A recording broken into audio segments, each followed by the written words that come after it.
എല്ലാവർക്കും നമസ്കാരം. ഇന്ന് ഞാൻ പറയാൻ പോകുന്ന വിഷയം ജർമ്മനിയിലേക്ക് പോകാൻ ആഗ്രഹിക്കുന്ന ഓരോ വിദ്യാർത്ഥിനിയും അല്ലെങ്കിൽ ഓരോ വിദ്യാർത്ഥിയും അല്ലെങ്കിൽ ഓരോ പുതിയ കുടിയേറ്റക്കാരനും നിർബന്ധമായി അറിയേണ്ട ഒന്നാണ്.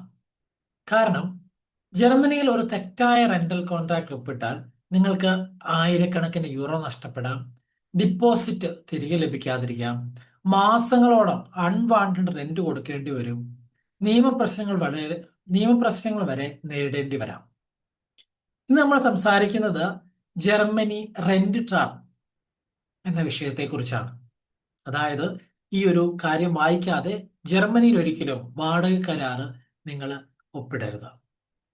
ഞാൻ സജിൻ, സേഫ് ഹോം ജർമ്മനിയിലേക്ക് എല്ലാവർക്കും സ്വാഗതം.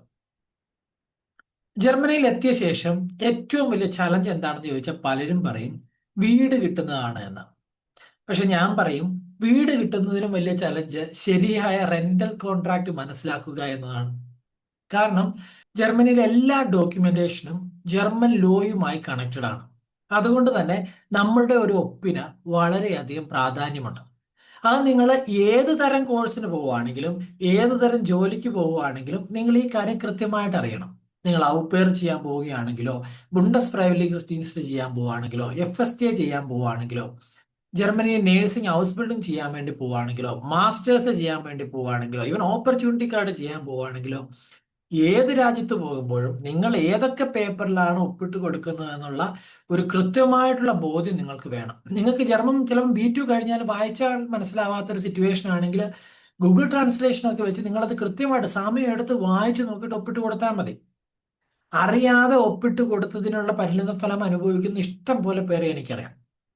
അതുകൊണ്ട് ഈ പറയുന്ന സ്ഥാപനങ്ങളുടെ അല്ലെങ്കിൽ ഇതിങ്ങനെ കൊണ്ടുപോകുന്നുള്ള വാക്കുകൾ കേട്ട് നിങ്ങൾ ഒരിക്കലും വീഴരുത്. നിങ്ങൾ എന്ത് പേപ്പറിൽ ഒപ്പിടുന്നോ അത് കൃത്യമായിട്ടുള്ള ധാരണയിൽ അത് കൃത്യമായിട്ട് ധാരണ വന്നതിന് ശേഷം മാത്രമേ നിങ്ങൾ ഒപ്പിടാൻ പാടുള്ളൂ.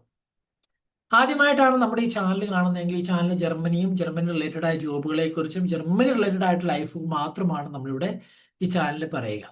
അതേപോലെ തന്നെ ജർമ്മൻ ലാംഗ്വേജ് പഠിക്കാനായിട്ട് നിങ്ങൾക്ക് താല്പര്യം ഉണ്ടെങ്കിൽ നമുക്കൊരു പ്ലാറ്റ്ഫോം ഉണ്ട്. അതാണ് ഡോയ്ച്ച് മിറ്റ് സജിൻ എന്നുള്ളത്. ഓക്കെ, നമ്മൾ ക്വസ്റ്റ്യനിലേക്ക് വരാം. ഇനിയിപ്പം നമ്മളിപ്പോൾ കാണുന്നവരിൽ ആരെങ്കിലും ജർമ്മനിയിൽ നിന്ന് കാണുന്നുണ്ടെങ്കിൽ ജർമ്മനിയിൽ നിന്ന് കമന്റ് ചെയ്യാൻ മറക്കരുത്. അല്ലെങ്കിൽ ഇന്ത്യയിൽ നിന്നാണെങ്കിൽ ഇന്ത്യയിൽ നിന്ന് അല്ലെങ്കിൽ ഇന്ത്യ എന്ന് കമന്റ് ചെയ്യാനായിട്ട് നിങ്ങൾ മറക്കരുത്. നമ്മൾ ഈ പ്രധാനപ്പെട്ട ചോദ്യങ്ങളിലേക്ക് പോകാം. എന്തുകൊണ്ടാണ് ഈ ഒരു റെന്റൽ കോൺട്രാക്ട് ഇത്രത്തോളം ഇമ്പോർട്ടന്റ് ആണ് എന്നുള്ളത് നമ്മളൊന്ന് മനസ്സിലാക്കാം. ഇന്ത്യയിൽ പലപ്പോഴും നമുക്ക് ചില കാര്യങ്ങളൊക്കെ നേടിയെടുക്കാൻ നമുക്ക് ഇൻഫ്ലുവൻസ് വഴി സാധിക്കും. പക്ഷെ ജർമ്മനിയിൽ everything is in writing. Contract എല്ലാം എഴുതലാണ്. So whatever you write, it has a value. Even you sign, it has a double value. Okay, അതുകൊണ്ട് തന്നെ എനിക്ക് ജർമ്മൻ അറിയില്ല എന്ന് പറയുന്നതിൽ അവിടെ ഒരു പ്രത്യേകിച്ച് ഒരു അർത്ഥമൊന്നുമില്ല. മറിച്ച് എന്തുകൊണ്ട് നിങ്ങൾ അത് വായിച്ചു നോക്കിയില്ല എന്നുള്ള ഒരു സോളിഡ് ആയിട്ട് ഉത്തരം നമ്മളെ കൊണ്ട് പറയാൻ സാധിക്കണം. ഓക്കെ, അതൊരു എക്സ്ക്യൂസ് ആയിട്ട് ഒരിക്കലും ജർമ്മനി പരിഗണിക്കുന്നില്ല. ഇനി നമ്മൾ ശ്രദ്ധിക്കേണ്ട കാര്യം എന്താണ് മീറ്റ് ഫെട്രാഗ് എന്ന് പറയുന്നത്. ജർമ്മൻ ഭാഷയിൽ മീറ്റ എന്ന് വെച്ചാൽ വാടക, റെന്റ് എന്നർത്ഥം. അല്ലെങ്കിൽ ഫെട്രാഗ് എന്ന വാക്കിന്റെ അർത്ഥം കോൺട്രാക്ട് എന്നാണ്, അഥവാ റെന്റൽ കോൺട്രാക്ട്. ഇത് ലാൻഡ് ലോർഡും ടെനന്റും ഇടയിൽ നിയമപരമായ അഗ്രിമെന്റ്, അതായത് ആ വീടിന്റെ ഉടമസ്ഥനും അല്ലെങ്കിൽ വീട് വാടകയ്ക്ക് എടുക്കാൻ പോകുന്ന ആളും തമ്മിലുള്ള ഒരു കോൺട്രാക്റ്റ് ആണ്. ഓക്കെ, അപ്പൊ കോൺട്രാക്റ്റിനെ കുറിച്ച് സംസാരിക്കുമ്പോൾ അല്ലെങ്കിൽ മീറ്റിനെ കുറിച്ച് സംസാരിക്കുമ്പോൾ നമ്മൾ മനസ്സിലാക്കേണ്ട രണ്ട് മീറ്റുകളാണ്. കാൾട്ട് മീറ്റ് ഉണ്ട്, വാം മീറ്റ്. ഇതാണ് ഏറ്റവും പ്രധാനപ്പെട്ട ഭാഗം. എന്താണ് കാൾട്ട് മീറ്റ്? കാൾട്ട് മീറ്റ് എന്ന വാക്കിന്റെ അർത്ഥം ബേസിക് റെന്റ് ആണ്, വീടിന്റെ വാടക മാത്രം. ഓക്കെ, ഇനി വാം മീറ്റ ഉണ്ട്. വാം മീറ്റയുടെ അർത്ഥം എന്നത് basic rent, additional basic rent plus additional cost. Okay, പല സ്റ്റുഡൻസും പിന്നെ ഈ ഒരു ഗൂഗിളിലൊക്കെ സെർച്ച് ചെയ്യുമ്പോൾ നമുക്ക് റെന്റ് ആയിട്ട് കാണിക്കുന്നത് 500 യൂറോ എന്നൊക്കെയാണ്. അവർ കരുതുമ്പോൾ ഒരു മാസം ഞാൻ 500 യൂറോ മാത്രം കൊടുത്താൽ മതി. പക്ഷെ പിന്നീട് മനസ്സിലാകും വാം മീറ്റയാണ്, അതായത് 650 യൂറോ ടോട്ടലായിട്ട് വരും. അതിനാൽ എപ്പോഴും ചോദിക്കണം ഈസ് ഇറ്റ് കാൾട്ട് മീറ്റ് ഓർ വാം മീറ്റ് എന്നുള്ളത് നിങ്ങൾ കൃത്യമായിട്ട് ചോദിച്ച് മനസ്സിലാക്കണം. ഓക്കെ, ഇപ്പം എത്ര എക്സ്പീരിയൻസുകൾ പറയുകയാണെങ്കിൽ ഒരു സ്റ്റുഡന്റ് അവിടെ പോകുന്നു, ഓക്കെ, റൂം വാടക എഴുതി വെക്കുന്നു. ഓക്കെ, അങ്ങനെ ചെന്ന് കഴിഞ്ഞപ്പോൾ മനസ്സിലായി അഡീഷണൽ ആയിട്ടുള്ള ഹീറ്റിങ്ങിന്, വാട്ടറിന്, ഗാർബേജിന് എല്ലാ അഡീഷണൽ ചാർജസും ഒക്കെ ചേർന്നിട്ടാണ് ഈ വാം മീറ്റേ വരിക. അത് ക്ലിയർ ആയിട്ട് സ്പെസിഫൈ ചെയ്ത് ചോദിക്കേണ്ട ഉത്തരവാദിത്വം ഈ വീട് വാടകയ്ക്ക് എടുക്കുന്നവർക്ക് കൃത്യമായിട്ടുണ്ട്. ഇനി രണ്ടാമത്തെ സെക്ഷനാണ് നേബൻ കോസ്റ്റ്. നേബൻ കോസ്റ്റ് എന്ന വാക്കിന്റെ അർത്ഥം അഡീഷണൽ ഓപ്പറേഷണൽ കോസ്റ്റ്, അഡീഷണൽ ആയിട്ട് വരുന്നത്. അത് ഞാൻ നേരത്തെ പറഞ്ഞ പോലെ വരുന്നതാണ്. ഹീറ്റിംഗ് വരും, വാട്ടർ വരും, അല്ലെങ്കിൽ ക്ലീനിങ് വരും, അല്ലെങ്കിൽ ഗാർബേജ് ഡിസ്പോസബിളും ബിൽഡിംഗ് മെയിൻ്റെനൻസ് വരും. ഇതൊക്കെ അതിനകത്ത് പെടുന്നതാണ്. ഓക്കെ, അപ്പൊ നിങ്ങൾ ചോദിക്കേണ്ട കാര്യം ഏത് കാറ്റഗറിയിൽ എന്തൊക്കെ പെടുമെന്നുള്ളത് കൃത്യമായിട്ട് നിങ്ങൾ ചോദിച്ച് മനസ്സിലാക്കണം. അപ്പൊ ജർമ്മനിയിൽ നിന്ന് ആരെങ്കിലും ഈ വീഡിയോ കാണുന്നുണ്ടെങ്കിൽ നിങ്ങളുടെ റെന്റ് എത്രയാണെന്ന് കമന്റ് ചെയ്യണം കേട്ടോ. ഇല്ലാത്തപ്പോൾ എനിക്കറിയാം 250 യൂറോയ്ക്ക് താമസിക്കുന്നവരൊക്കെ 1300 യൂറോയ്ക്ക് താമസിക്കുന്നവരൊക്കെ അറിയാം. നിങ്ങളിപ്പോൾ ഇല്ലാതെ കാണുന്നുണ്ടെങ്കിൽ ഒന്ന് കമന്റ് ചെയ്യാൻ മറക്കരുത്. ഇനി നമ്മൾ മനസ്സിലാക്കാൻ പോകുന്ന കൗഷൻ എന്ന വാക്കിനെ കുറിച്ചാണ്. Security deposit. ഓക്കെ, ഇത് ജർമ്മനിയിൽ വളരെ സാധാരണമാണ്. പല ലാൻഡ് ലോഡ്സും ഡെപ്പോസിറ്റ് ചോദിക്കും. പക്ഷെ ഡെപ്പോസിറ്റ് ഒരിക്കലും റെന്റ് അല്ല, ഇത് സെക്യൂരിറ്റി എമൗണ്ട് ആണ്. വീട് ഡാമേജ് ഇല്ലെങ്കിൽ പിന്നീട് നിങ്ങൾക്ക് തിരികെ ലഭിക്കാം. ഓക്കെ, അപ്പം നിങ്ങൾ ശ്രദ്ധിച്ച് വെക്കണം. ഇത് റെന്റ് ആയിട്ട് നിങ്ങൾ കാൽക്കുലേറ്റ് ചെയ്ത് ഞാൻ സെക്യൂരിറ്റി കൊടുത്തു അയ്യോ ഇത് റെന്റ് ആണ് അല്ല, മറിച്ച് അത് നിങ്ങൾക്ക് റിട്ടേൺ കിട്ടും. നിങ്ങൾ അവിടുന്ന് പോരുമ്പോൾ വീടിനൊരു പ്രശ്നമില്ലെന്ന്. ഓക്കെ, കഴിഞ്ഞ വർഷം ഞങ്ങളുടെ ഒരു സ്റ്റുഡന്റ് വലിയൊരു ബ്ലണ്ടർ ഉണ്ടാക്കിയിട്ടുണ്ടായിരുന്നു. അത് ഞാൻ അടുത്ത വീഡിയോ പറയാം. അപ്പൊ നിങ്ങൾ ഇങ്ങനത്തെ കാര്യങ്ങളൊക്കെ നമ്മൾ എപ്പോഴും ശ്രദ്ധിക്കണം. നമ്മൾ വേറെ രാജ്യത്ത് നിന്നാണ് ഇങ്ങനത്തെ കലാപരിപാടികൾ ഒപ്പിക്കണത് എന്നുള്ള കാര്യം നിങ്ങൾ മറക്കരുത്. രണ്ടാമത്തെ കാര്യമാണ് ഒരു മിസ്റ്റേക്ക് ആയിട്ട് ഞാൻ കാണുന്നത്, നിങ്ങൾ ചെയ്യുന്ന പ്രവൃത്തികൾക്കൊക്കെ എപ്പോഴും ഒരു റെസിപ്റ്റ് വാങ്ങി വെക്കണം. ട്രാൻസ്ഫർ പ്രൂഫ് ഉണ്ടായിരിക്കണം. അല്ലാത്ത പക്ഷം നമുക്കൊരു എവിഡൻസ് ആയിട്ട് നമുക്ക് കാണിക്കാൻ വേറെ ഒന്നും ഉണ്ടാവത്തില്ല. ഇനി നമ്മൾ കാണാൻ പോകുന്നത് സെക്ഷൻ 4. ഇനി നമ്മൾ കാണാൻ പോകുന്നത് മിൻഡസ്റ്റ് മീറ്റ് ഡവർ എന്ന ഒരു കോൺസെപ്റ്റിനെ കുറിച്ചാണ്. മിൻഡസ്റ്റ് മീറ്റ് ഡവർ, മിനിമം റെന്റൽ പീരീഡ്. ഇതെന്താണ്?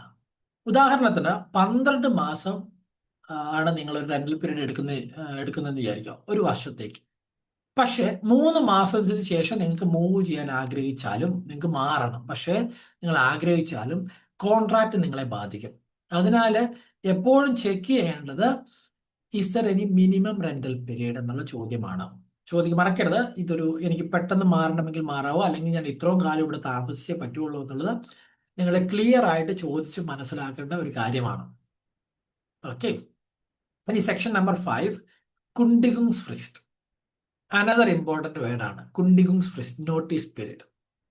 ജർമ്മനിയിൽ സാധാരണമായി വീട് മാറുന്നതിന് മുമ്പ് നോട്ടീസ് നൽകണം.